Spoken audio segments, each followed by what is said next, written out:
stop confusing information with transformation. We have so much information at our fingertips, but you don't need more. You need the right information. I'm Andy Ellis, and I built a six-figure freelance writing business, and now I help other freelance writers hit five-figure months with dream clients without the burnout, stress, and overwhelm. I'm walking you through the real cost of very specific things in your business. So number one, this is the real cost of trial and error. This is what I've done in the last 12 plus years of my business. I've eaten all the fruit from the dum-dum tree. This is something I always talk about. I've eaten all the fruit from the dum-dum tree, made a lot of mistakes, made a lot of errors, fell in the hole, scraped my knees.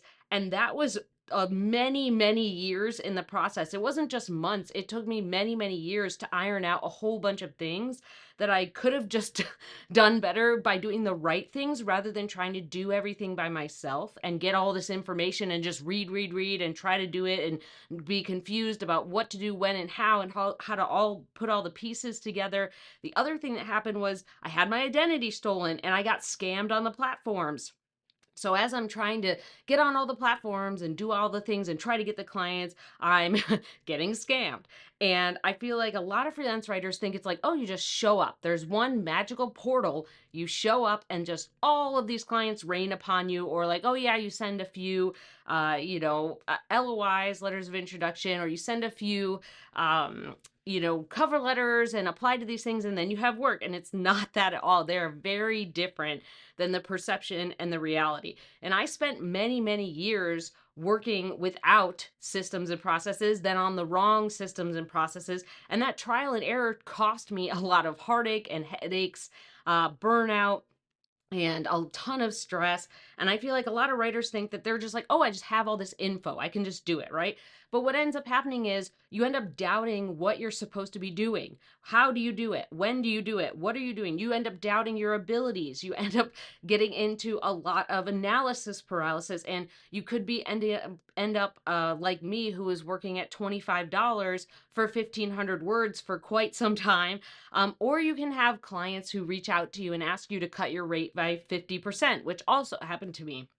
And this is like, you're trying it and you're like, is this right? I don't know. I don't have anyone to ask and I don't have any plans. I don't have any ways to do this. I'm just guessing. I'm going out and guessing here. And there are tons of costs to trial and error. Yes, we want to experiment in our business, but I think a lot of writers just end up trying to duct tape their way to a solution rather than getting rid of the guessing and finally putting these kind of unwavering concrete building blocks in place.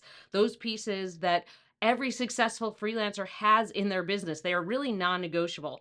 And I feel like freelancers who are successful year after year, and not I know they are. I've talked to many, many of them.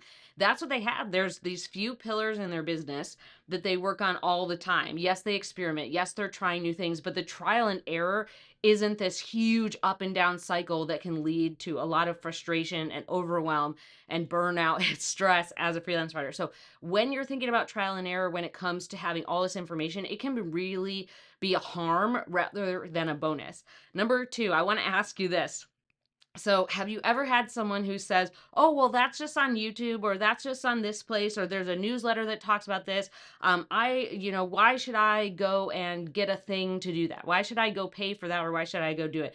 Well, give me a thumbs up if someone said that to you. Like, well, why would I do that if I just have all this information? And I really want you to walk away with this kind of idea here is it's not about swallowing up all the information like a blue whale. Okay. It's not about giving yourself a stomach ache like I did eating all the fruit from the dum-dum tree.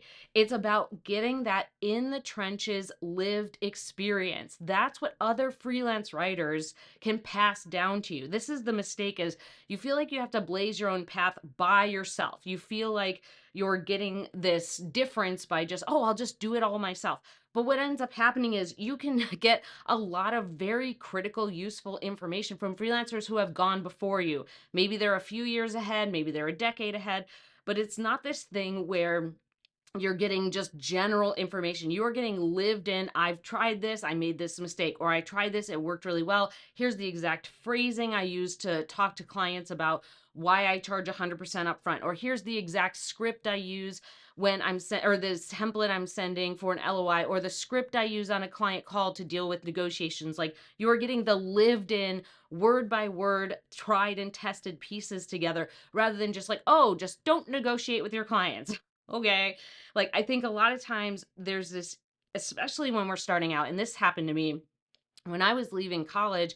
I had professors who told me, oh, yeah, well, don't be a freelance writer. You're never going to make any money. That was the multiple professors told me, don't be a freelance writer. You're never going to make any money. And I built a 6-figure business. And I feel like a lot of times when college professors, when you're leaving college, even if you didn't go to college, sometimes you have people who are expressing doubt and like, well, why would you do that? Or you're not going to make money, or why would you pay for this class when you can just do it all for free? What ends up happening is they have like this other land they live in. They live in the safety of the college, being like, of course I can publish. I only need to publish twice a year. Like, that's not going to work as a freelance writer. But if you're a college professor, or you're someone else who's like, yeah, I can publish a couple times a year. Yeah, because you have another job. And I feel like freelance writers, you just have so many opportunities, and we don't want those to get crushed. So the idea here is like, the information is that lived in experience. It's not someone on the outside being like, oh, don't do that thing, it sounds dangerous, it sounds complicated. It's someone who's actually built the thing, who's actually put the pieces in place and survived the ups and downs of their business.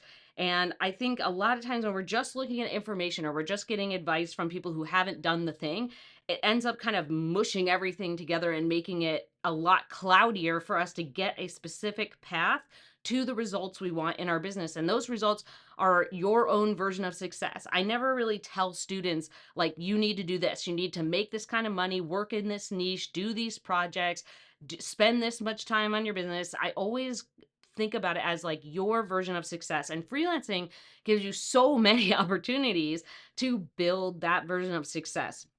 And if you're someone who wants to build a freelance writing business on your own terms with your version of success, I have a free live masterclass coming up in September. Very excited about it.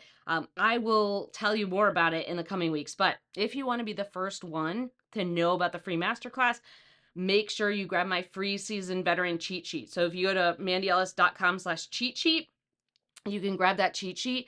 And in that cheat sheet, I'm already giving you a handful of things to help you forge that gold standard freelance writing success. So you have the questions that you need to answer in your website and LinkedIn to attract those high value clients, those big pocketed clients. You are getting the step-by-step process of how to actually get your marketing done to reach out to the right types of clients. Then you are getting client call question to go through when you hop on that initial client call, so that you make sure you're filtering out the right clients. And I'm giving you the onboarding process that you need to go through to look like a pro to these diamond clients, these awesome high paying clients. So if you go to mandyellis.com/cheat sheet, you can grab it, and you'll be the first one to hear about when my free live masterclass opens. If you want to build a successful freelance writing business, your version of success there, on your own terms. So make sure to check that out. Number 3, I want to talk about the real cost of overwhelm. This is something that's very easy to skip over. This is something that comes with the transformation. A lot of people think that the info is part of like winning as freelancing. It's not. It leads to info overload. I can tell you, so many students of mine come to me and they're like, I've been told I need to do this and this and this and this and this. And it's like, no, you only need to do these handful of things. Like, those things are extra. And they end up in this situation where they don't realize that the overwhelm is preventing them from making progress. They're actually drowning in the information, and they're already feeling like it's too much. That's the problem. Is we have this idea that information is just like the key, right? But it actually leads to this overwhelm that doesn't give you a compass. It's just all this scattered information that you try to put. It's like dumping 6 puzzles on the ground and then being like, which piece goes to which puzzle? And then spending so many hours trying to do that and getting overwhelmed by all the different shapes and colors and patterns and all that stuff. So I really want you to think about this as like, you need a compass. You need a compass to point you in the right direction. So we are getting a roadmap, but it's only got a handful of very specific pit stops. We're not stopping at all the rest stops. We're not getting all the snacks. We're not going on the whole journey. We are just stopping at a handful of very specific places on our roadmap so that we have a compass where we can kind of go to these places that specifically help us build that concrete foundation. Yes, at those places, you get the different building blocks to make sure that you're building your business on your own terms.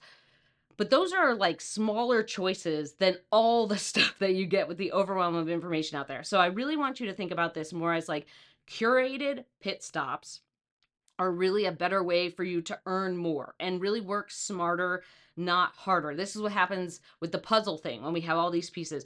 This is how you actually save time. Rather than feeling overwhelmed and quitting or changing to a new thing and trying that, you have to do these types of processes and systems that help you save time because it compounds month over month. There's a lot of times where people think, oh, well, like I'll just get a bunch of clients and then I'll work on my writing. Like there's more to freelance writing than that. And we have to save time in a way that compounds month after month because that's how we end up avoiding the stress and the burnout and the overwhelm. So we're not just doing everything, we're doing the right things. So if you feel like that tip, just doing the right things, not all the things, not all the info is helpful, or you feel like this video has been helpful so far, give it a thumbs up or subscribe. We're going to be going through more detailed stuff about how to build that high earning freelance writing business here. All right, next thing here that we're going to talk about is number 4. So number 4, you can find lots of info. There is an unending amount of info on what to do, okay? This is the real cost of just learning what. The real cost of just learning what means you are missing a ton of the how, you are missing a ton of the why, you are missing a ton of the when, and you're missing a ton of detail on those diamond clients and what types of projects and what types of hours and what should you be expecting from someone who's been around the block, who has actually done those things. So instead of increasing your income, you're stuck doing a lot of like, what should I be doing now? Rather than why am I doing it? What's the strategic way, like the how of doing this thing? What's the method? And what is the experience telling us? What is the experience giving us rather than just knowing what we're supposed to do? So I always think about this as like a focused plan, right? So I am not thinking about it as like a content dump of what. Here's all the stuff. It's not all the stuff. It's really thinking about that blueprint piece, the blueprint piece where you're going through landing better clients because you understand who those clients are, why they do what they do, what revenue ranges they have, what they actually look like so you can spot them easier, how to actually work fewer hours, how to actually cut hours out of your schedule and not make certain processes like marketing or admin not take so much time, and actually remove the cycle, the actual cycle that leads to burnout. This is something that happens where people are like, just take a vacation, or don't work as much, or oh, you're like, you run your freelance writing business. Why don't you just do X, Y, and Z? It doesn't work like that. In order to have like no burnout as a freelance writer, you have to pre-plan things. You have to pre-plan time off. You have to notice the environment that you work in and how that's affecting your burnout because it is a cycle. So what ends up happening is you get overwhelmed. You're not getting, you're feeling like there's so much of what to do, and then you start doing all this stuff and you end up getting in this continual cycle. So when you stop, you take some rest time, you get not burned out, you're returning to the same type of cyclical environment. So this is something where I think when you're learning a system, like you're learning the system of these pit stops, these curated pit stops, that avoids the cycle of burnout. It actually teaches you how to run your business ahead of time so that you're not constantly feeling like you're on the hamster wheel or you're catching up, or you're in a phase of burnout where you're just like tired of your business and exhausted. Last thing here, 5. So number 5, this is the real cost of working alone. This is something that info cannot solve. Info cannot surpass the loneliness that you can have working by yourself in the dark.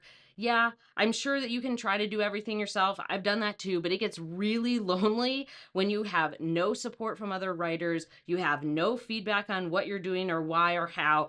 And I can tell you from experience in my own business and other freelancers I've talked to, it doesn't work in the long run. There is no amount of info that will surpass or fix the amount of loneliness or the amount of working in the dark that you will do. So this is something where even if you have all these pieces in place, you still should be getting in some kind of community, some kind of other writer environment, because I've talked to six-figure writers, multi six-figure freelance writers. Every single one of them is not just in one community, they're in multiple communities. And some of those communities are after a course, some of those communities are just 24/7 communities just to be in different groups of people. But every single hiring writer who I've talked to is in multiple different types of communities, because you cannot work alone. There is no amount of information that will solve that.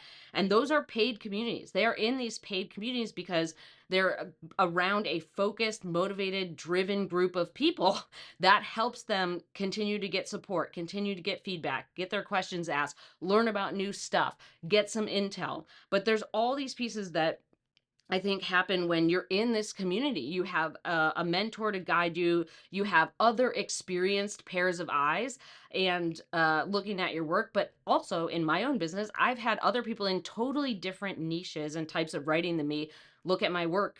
And they're like, oh, you should fix this and this. And I'm like, oh, I never thought of that. But having someone in another niche or another type of writing take a look at your stuff helps you move faster. It helps you write better content for your clients. It helps you make better decisions moving forward. It helps you identify things that you need to fix in your writing or your clients, or maybe even your calls or your process for finding new clients. And it's something that you just can't do all this stuff on your own. I think freelance writing sounds like it's really great. You just get to work from home, or you can work from anywhere on your laptop. You're just a nomad, but it gets lonely. I've known plenty of writers who are digital nomads, and they travel by themselves or with a partner, and it still gets lonely. So even if you had all the info in the world, even if you had all the things on what and how, you still need a community of people who are growing and moving to the next level and getting all of their roadmap pieces in place. They are working smarter, not harder. So for me, whenever I'm thinking about like the real cost of this stuff, I want to make sure we highlight stuff that writers usually miss. These are things that I think get tossed under the rug when we're talking about just, oh, templates and strategies and how to get clients and how to do this. This stuff really matters to you making a big impact with your business, to building a business on your own terms. Because if we don't recognize this stuff, it ends up creating this very crumbly, very non-resilient business that really struggles during, uncertain or down times or things are changing. So whenever we're thinking about these things, the real cost of that stuff, just remember that having a curated roadmap, having that one puzzle with like 4 pieces rather than 400 is always better. That's always better. And you don't have to work alone. It's not something where you have to go in and just do everything by yourself. You have other people around you, or you have a mentor to guide you through these steps, to answer questions, to help you get over roadblocks, to see things you might miss, find your blind spot, all that good stuff. So I hope that this has been helpful. We are continuing to go through kind of like myth busting and the real cost kind of series in these videos. So if this has been helpful, I hope that you give it a thumbs up. We're going to go over that more later on, but I hope that you have a great rest of your day.